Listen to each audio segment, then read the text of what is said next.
7. Hoje eu quero ministrar uma palavra que eu estou intitulando como Curados das Amarguras da Vida.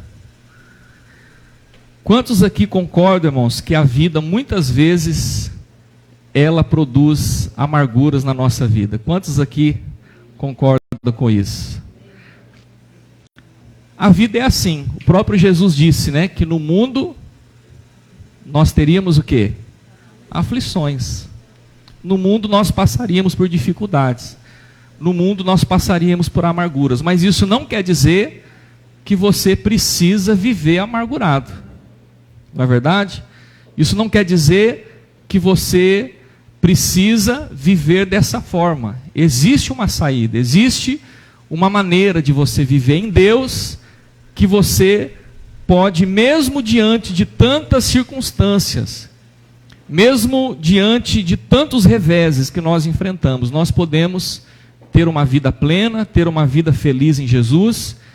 E se por acaso você tem vivido muitas vezes amargurado, embora Jesus disse que nesse mundo teríamos aflições, essa não é a palavra final. A palavra final é: eu venci o mundo. Então, se você tem muitas vezes vivido essa vida de amargura, eu quero te dizer que é a cura de Deus para a sua vida. Amém? A cura de Deus para nós nessa noite. E por que nós queremos falar sobre cura das amarguras? Porque você concorda comigo, irmãos, que o amargurado ele não produz. O amargurado consegue trabalhar? Trabalha, mas daquele jeito, né? O amargurado consegue ter um casamento feliz? O amargurado consegue educar os filhos? Educa, filhos amargos, né?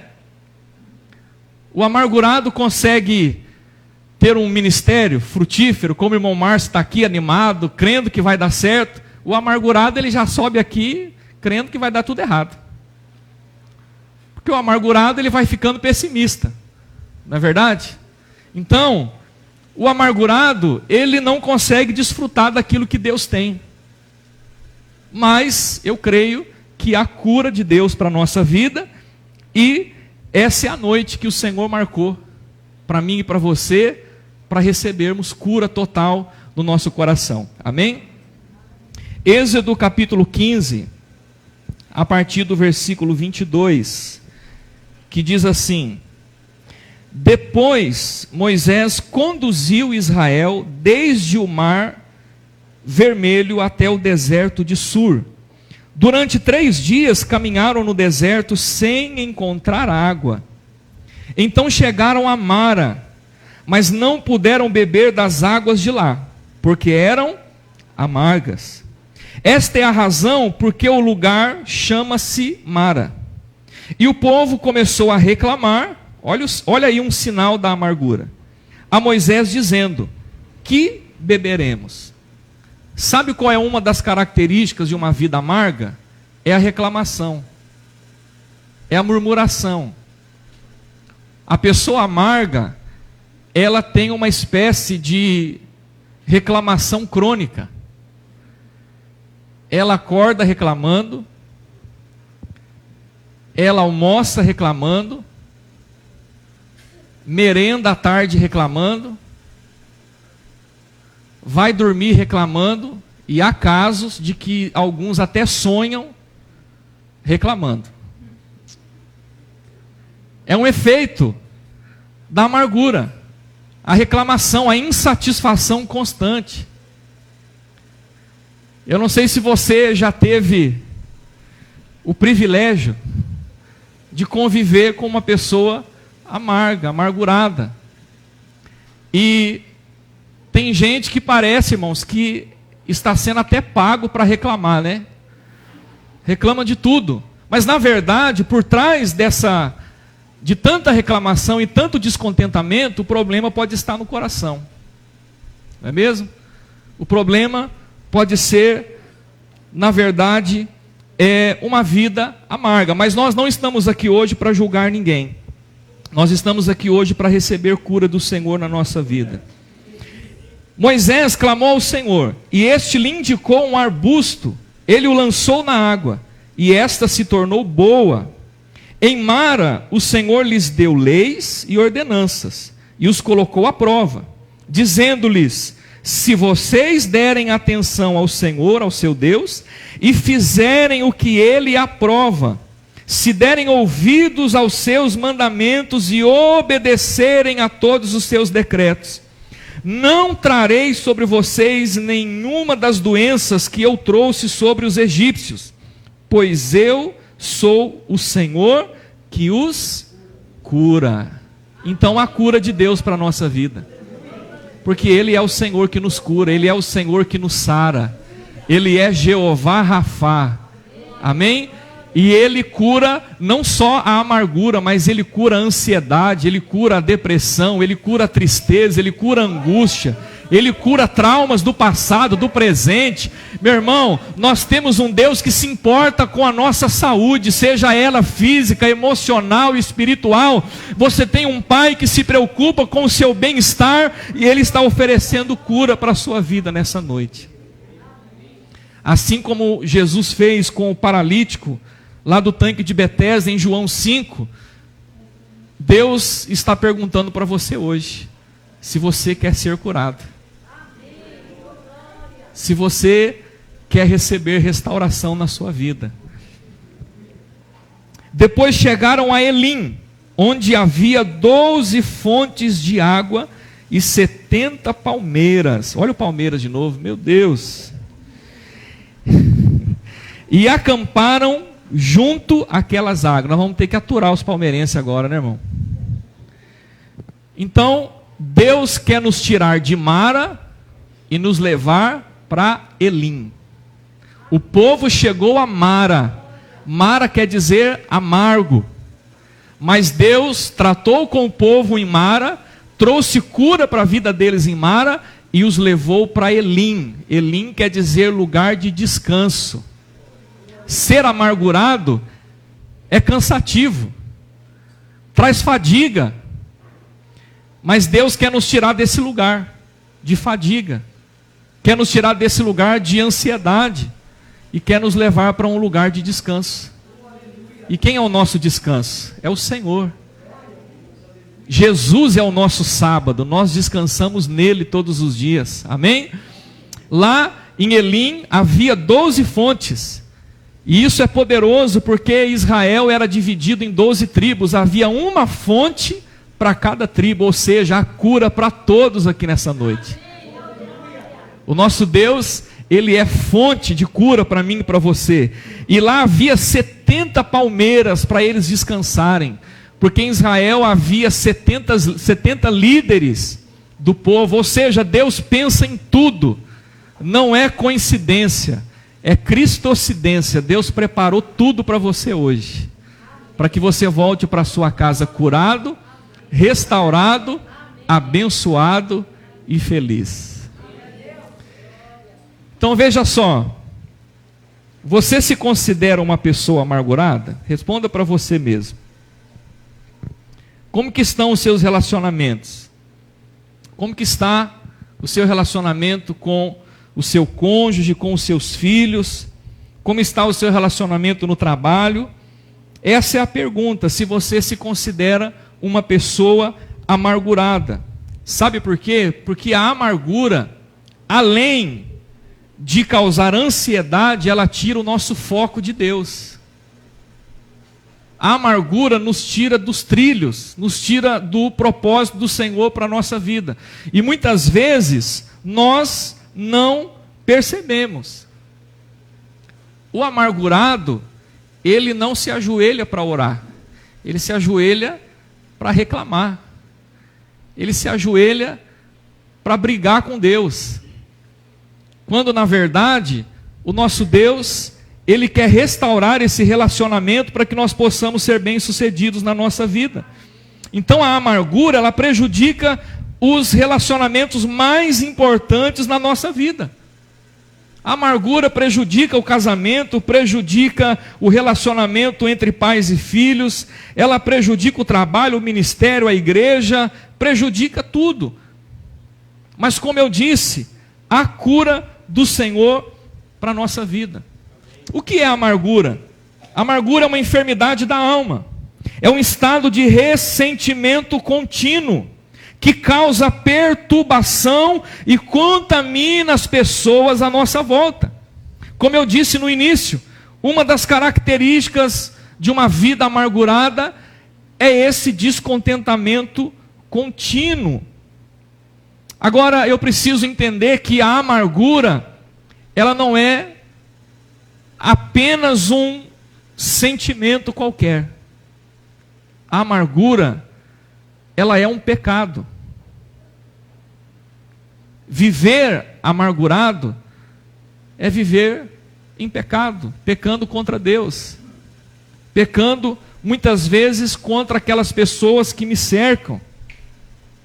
Porque a Bíblia diz em Hebreus 12:15, lá diz assim, que nenhuma raiz de amargura brote e cause perturbação, contaminando a muitos. Então a amargura, ela não é só um sentimento ou um ressentimento qualquer. Ela é um pecado contra Deus. É interessante que aqui fala sobre raiz de amargura, fala da ideia de uma planta. Uma planta, uma erva daninha, e na verdade está apontando para isso mesmo, porque existia naquele tempo alguns frutos, algumas ervas que eram amargas e venenosas. E elas eram utilizadas para fazer o famoso fel.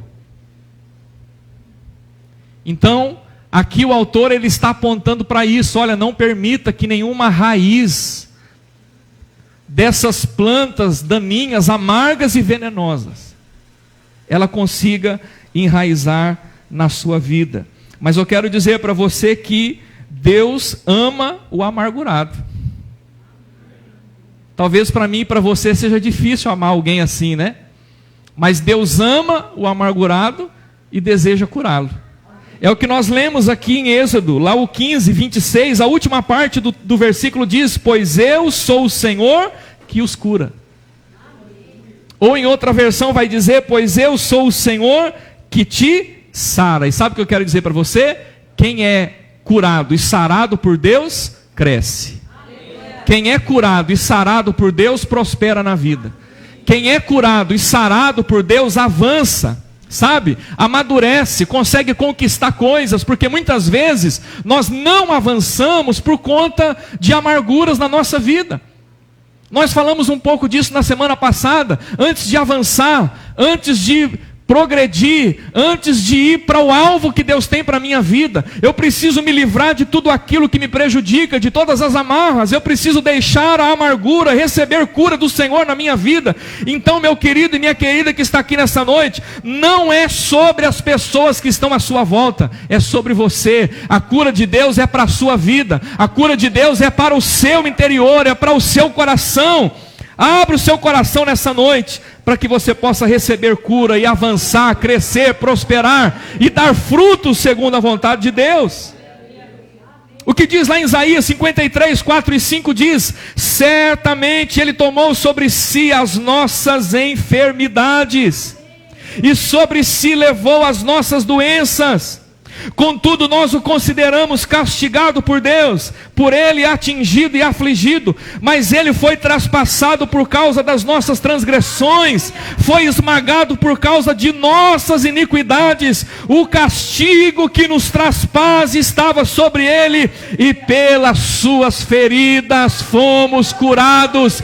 Pelas suas feridas fomos curados. É o Senhor que nos cura, é Ele que nos restaura, é Ele que traz cura para a nossa alma.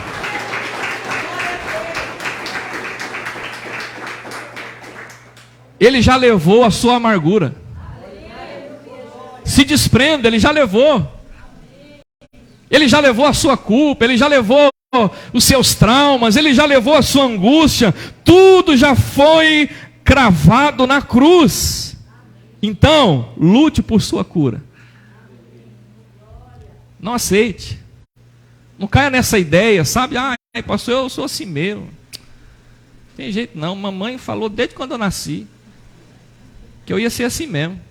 Mamãe fala direto. Sua mãe é uma bênção, mas ela está errada. Tem nada contra sua mãe. Inclusive, sua mãe vai vir para a igreja também, seu pai.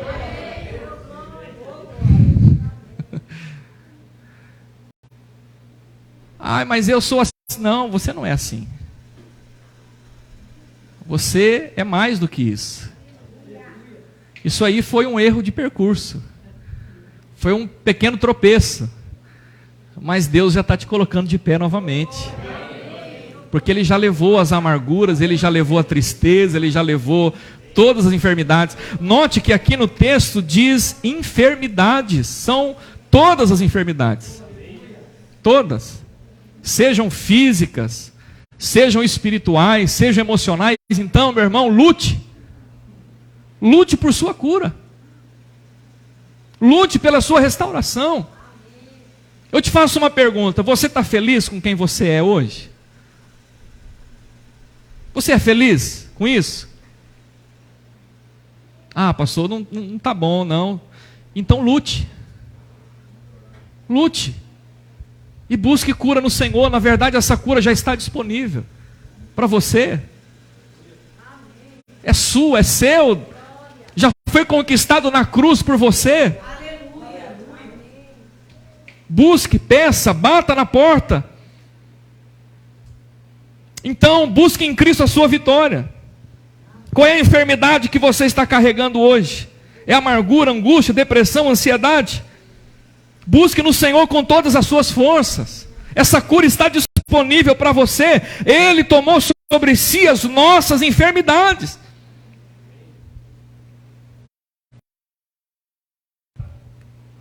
Uma pergunta interessante: o que é que causa a amargura?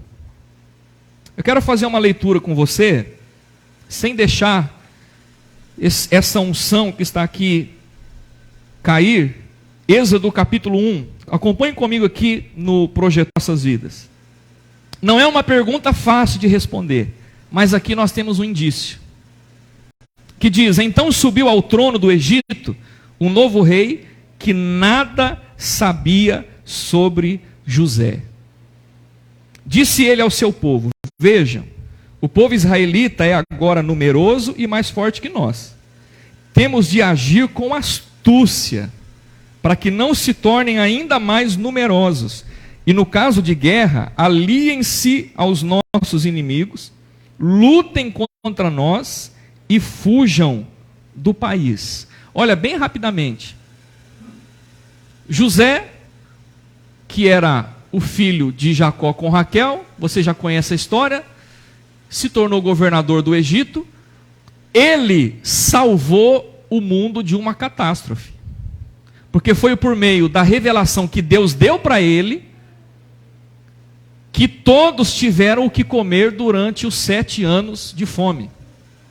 Mas a Bíblia diz que, claro, José morreu, aquela geração morreu, se levantou um outro faraó lá na frente, um outro rei do Egito que nada sabia sobre José. Nada sabia. E não sabia nada sobre José e nem a história dos hebreus, daquele povo, que era a família de José que estava morando lá no Egito. E eles tinham se multiplicado muito. Então, esse novo faraó começou a oprimi-los. Começou a trazer sobre eles uma vida muito diferente daquela que eles estavam vivendo lá no início da história. Então, em primeiro lugar, para a gente introduzir isso daqui, eu e você temos que estar preparados para as estações da nossa vida. Porque muitas vezes a gente tem um período da nossa vida que a gente está com dinheiro, não é assim? Você está com crédito, você está com amigos, você está com saúde, mas de repente... E aí, se você não tiver o seu coração em Deus verdadeiramente, você fica amargurado. E muita gente está amargurado porque não consegue lidar com as mudanças que a vida produz. E a vida é assim, irmão. Não estou profetizando nada ruim na sua vida, não. Mas muitas vezes, Me diz qual é o emprego hoje que é estável. Não existe emprego estável. Não existe. Dinheiro é estável? Não existe. Enfim, a vida daquele povo uma hora estava boa, mas depois tudo começou a mudar. Nós temos que estar preparados para as estações da nossa vida. Estabeleceram, pois, sobre eles chefes de trabalhos forçados. Tudo mudou. Para os oprimir, com tarefas pesadas. E assim os israelitas construíram para o faraó as cidades celeiros de Pitom e Ramsés. Todavia, quanto mais eram oprimidos, mais numerosos se tornavam e mais se espalhavam. Por isso os egípcios passaram a temer os israelitas. A princípio, eles estavam superando tudo aquilo. A princípio, eles estavam dizendo um para os outros: não, Deus é conosco. Então um novo faraó aí que não gosta da gente, mas Deus é conosco, nós vamos vencer, nós vamos continuar crescendo. A promessa de Deus está sobre a nossa vida. Mas acontece que o sofrimento continuou. E aí eles não conseguiram perseverar por tanto tempo. E às vezes as amarguras da nossa vida vêm de longos sofrimentos. A gente não dá conta. Olha o que aconteceu. E os sujeitaram à cruel escravidão, tornando-lhes a vida o quê? Amarga. Foi aqui onde tudo começou. Impondo-lhes a árdua tarefa de preparar o barro e fazer tijolos, e executar todo tipo de trabalho agrícola. Em tudo os egípcios os sujeitavam à cruel escravidão. Eles não suportaram os anos de opressão. Então, eu não estou aqui para julgar você. Eu estou aqui para dizer que a cura de Deus para a sua vida. Agora, de onde vem a amargura? O que causa a amargura? Meu irmão, no contexto bíblico, o Egito simboliza o quê? O mundo. No contexto bíblico, o faraó simboliza quem? O próprio diabo. Tanto que se você ler um texto aqui, o próprio faraó diz assim: olha, vamos agir com astúcia. Isso é demônio puro. Astúcia vem do diabo. No contexto bíblico, o que significa a escravidão a qual eles foram colocados? Simboliza o pecado. Juntou o mundo, juntou o diabo e juntou o pecado, deu no quê? Vida amarga. Juntou o mundo, juntou o diabo e juntou o pecado e se tornou uma vida amarga. Por isso que Deus tirou o seu povo do Egito. Por isso que Deus resgatou você de onde você estava. Deus já resgatou você de uma vida amarga. Mas o povo sai do Egito e depois de alguns dias caminhando no deserto, mesmo não estando no Egito, eles ainda demonstram uma vida amarga. Sabe por quê? A amargura é um resquício do mundo. São sobras que ainda ficaram na nossa vida. Mas existe cura, existe restauração, existe vitória de Deus para mim e para você. Essa não é a vida que Deus planejou para você. A verdade é que todos os anos no deserto foi Deus trazendo cura e restauração para o seu povo. Deus tirou o povo do Egito, mas tirar o Egito do povo dependia de cada um deles. Tem coisas que Deus não vai fazer. Tem coisas que você vai ter que fazer. Tem coisas que você não pode fazer e Deus vai fazer. Mas tem coisas que você vai ter que demonstrar força de vontade. Você vai ter que demonstrar que você quer de verdade. Você vai ter que mostrar que é isso, é por esse caminho que você vai. Então, como que veio a cura? Quando acontece a cura da amargura? Em primeiro lugar, a cura da amargura acontece quando aplicamos a palavra de Deus em nossa vida. Lá em Hebreus 4:12 diz: pois a palavra de Deus é viva e eficaz, e mais afiada que qualquer espada de 2 gumes. Ela penetra ao ponto de dividir alma e espírito, juntas e medulas, e julga os pensamentos e intenções do coração. Veja como Deus sabe o que faz, gente. Veja como Deus sabe o que faz. Deus tira o povo do Egito. Eles caminham 3 dias no deserto. E eles se deparam com as águas de Mara. Eles estavam cansados, com sede, fadigados, amargurados. 420 anos na escravidão. Aí alguém vai dizer, poxa, Deus não colabora. Mas Deus sabe o que faz. E Deus sabe que muitas vezes, para eu e você sermos curados de alguma coisa, sabe o que precisa? Confronto. Sem confronto não existe cura para muitas áreas da nossa vida. E Deus sabe como trata com cada um de nós, sim ou não? Amém. Agora tenta raciocinar comigo. O povo chega até as águas de Mara. Eu penso que quando eles viram as águas, eles ficaram felizes. No deserto, com sede, 3 dias sem água. O que você faria? Sairia correndo. Sairia correndo, se ajoelharia na beira do poço, da água, do rio, não sei o que era. Mas aí eles tiveram a ingrata surpresa. Águas amargas. Mas tenta imaginar a cena. Eles chegam, eles se ajoelham para tomar água. E eles pegam a água nas mãos e levam à boca. Mas ao mesmo tempo que eles pegam a água com as mãos e levam à boca, eles veem a imagem deles na água. E o que eles percebem é que a água está amarga, mas Deus está mostrando o rosto deles, de cada um deles na água. Deus está confrontando eles e dizendo, não é só a água que está amarga, vocês também estão. Porque é assim que Deus nos cura. Confrontando a nossa vida. Não era só as águas de Mara que estavam amargas, na verdade era o povo que estava amargo. Mas quando Deus nos confronta, Ele nos confronta para nos curar.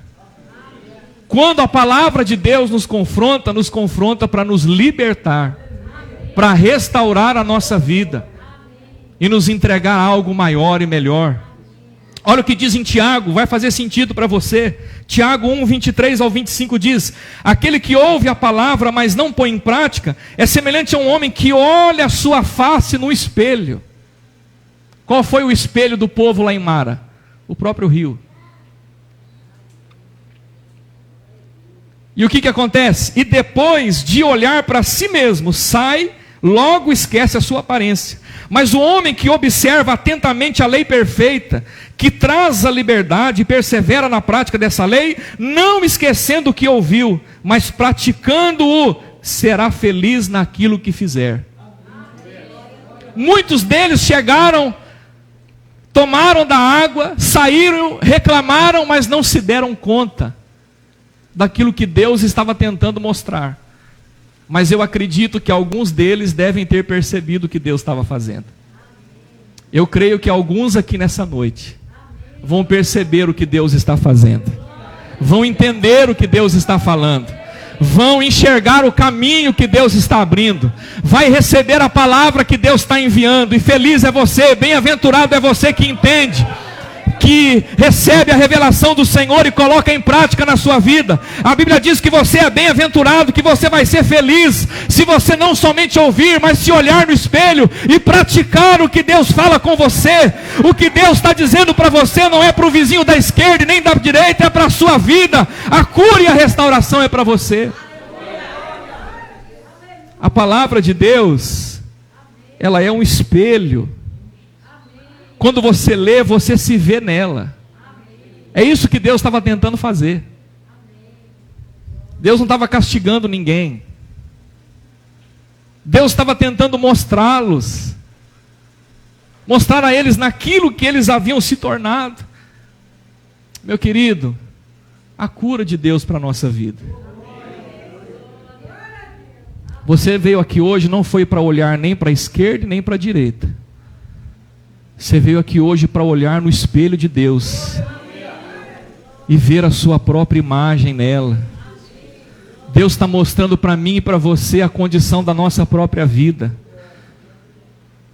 Em segundo lugar, a cura da amargura, ela vem quando eu e você permitimos que o amor de Jesus, além da sua palavra, mas que o amor de Jesus também nos cure e nos restaure. Algo semelhante aconteceu com Pedro. Lá no livro de Lucas, a partir do versículo, capítulo 22, a partir do 54, eu não vou ler todo aqui o texto, não temos tempo. Você sabe que Pedro, ele nega Jesus. E há um detalhe interessante, porque Pedro, ele nega Jesus ao redor de uma fogueira. E depois que ele nega Jesus, coloca o último versículo para mim, por favor, Douglas, o versículo 62. Olha o que aconteceu com Pedro. Saindo dali, o que Pedro fez? Chorou amargamente. Olha, negar a fé traz amargura para a vida. Então, seja como for, permaneça firme com Jesus. Permaneça fiel ao Senhor. Saindo dali, ele chorou o que, gente? Amargamente. Agora, quando nós vamos lá em João 21, do 9 ao 17, diz assim: quando desembarcaram, viram ali uma fogueira. Jesus leva Pedro para o mesmo cenário. Porque é assim que Deus cura a nossa vida. Havia peixe sobre brasas e um pouco de pão. Disse-lhe Jesus: tragam algum dos peixes que acabaram de pescar. Simão Pedro entrou no barco e arrastou a rede para a praia. Ela estava cheia, tinha 153 grandes peixes. Embora houvesse tantos peixes, a rede não se rompeu. Jesus lhes disse: venham comer.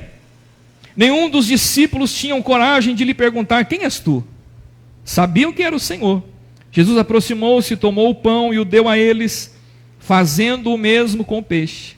Esta foi a terceira vez que Jesus apareceu aos seus discípulos, depois que ressuscitou dos mortos. Depois de comerem, Jesus perguntou a Simão Pedro: Simão, filho de João, você me ama realmente mais do que estes?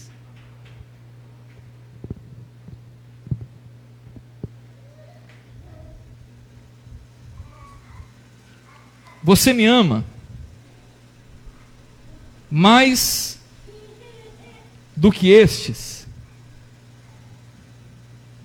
Então, pastoreie, cuide dos meus cordeiros.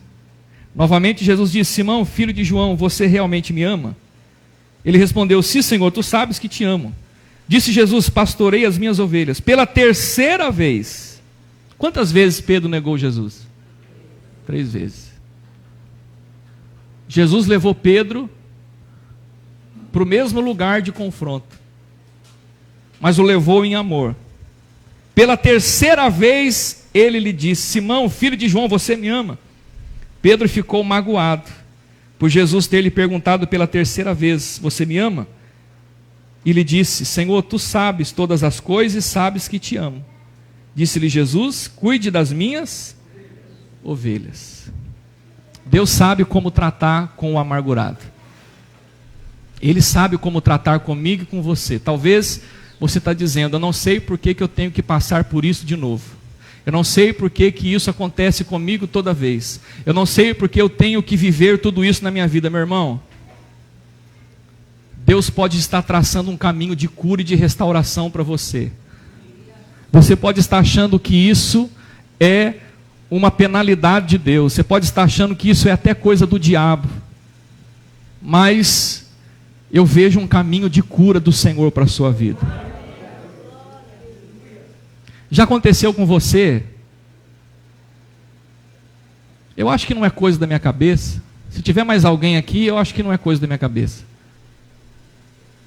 De alguém vir contar um problema para você e você está passando pela mesma coisa? Será que não é Deus fazendo você olhar no espelho? É só comigo? Ou com vocês também? Então não é coisa da minha cabeça. Graças a Deus. Eu achei que eu estava ficando louco. Será que é Deus não fazendo você olhar para as águas de mar e dizendo, olha, você está nessa condição, eu quero trazer cura para a sua vida? E talvez a cura para a sua vida seja ajudar aquela pessoa, consolar naquilo que você precisa ser consolado. Deus mostra a amargura, mas junto Ele traz o escape e a cura para a nossa vida. E por último, a cura da amargura para nós quando deixamos nossas amarguras na cruz. Pedro foi curado definitivamente depois da cruz de Jesus, depois do plano do Senhor. Em Mateus 27:34 está escrito: e lhe deram para beber vinho misturado com fel. Mas depois de prová-lo, recusou-se a beber. Eu entendo aqui, queridos, que Jesus, Ele se fez amargo para que você tivesse uma vida doce. A cruz foi amarga para Jesus, sim ou não? A cruz foi amarga para Jesus, sim ou não? Você acha que a cruz foi doce para Jesus? Não. E por que Ele fez isso? Ele levou a sua amargura. Jesus também teve que olhar no espelho. Deram a Ele vinho misturado com fel. Ele também teve que olhar no espelho da vida que Ele estava assumindo naquela hora. Mas o que Ele fez foi por mim e por você. Então eu não sei o que é que está causando amargura na sua vida. Deixa na cruz. Deixe lá. A cura já foi completa e definitiva para você. Deixe na cruz, lá a cura completa para mim e para você. Gálatas 2:20 diz: fui crucificado com Cristo, assim já não sou eu quem vive, mas Cristo vive em mim. A vida que agora vivo no corpo, vivo-a pela fé no Filho de Deus, que me amou e se entregou por mim. Aleluia! Quantos aqui podem dizer que há um Deus que te ama e entregou a vida por você? Aleluia! Ele já levou as suas amarguras, as suas enfermidades, os seus traumas, as maldições, tudo já foi colocado na cruz. Fique de pé aplaudindo o Senhor. Para encerrar, olha o que diz Tiago 3:11. Olha o que diz Tiago 3:11. Acaso pode sair água doce e água amarga da mesma fonte? Ou uma fonte produz água amarga, ou ela produz água doce? Que tipo de fonte você é? Eu vou te dizer, você é uma fonte de água doce, porque você já passou pela cruz. Lá em Mara, Deus disse a Moisés assim: Moisés, jogue esse arbusto na água e as águas ficarão boas. Moisés jogou aquela árvore, aquele arbusto nas águas e as águas se tornaram doces. O que Deus estava dizendo para aquele povo? Um dia virá um homem que morrerá em um arbusto chamado cruz, e haverá cura completa para a vida daquele que crê. Eu e você já passamos pela cruz, sim ou não? Eu e você já passamos pela cruz, sim ou não? A salvação do Senhor nos alcançou, sim ou não? Então você já está curado pela graça do Senhor. Não há mais amargura na sua vida, já há cura de Deus para você. Vamos adorar o Senhor. Está chorando porque se você tem um Deus que cuidar de você e jamais te esquecer, Ele sabe de tudo o que você está passando e mandou te dizer que Ele está cuidando. Lembra de onde você veio, aonde que você chegou. Lembra de todos os livramentos que você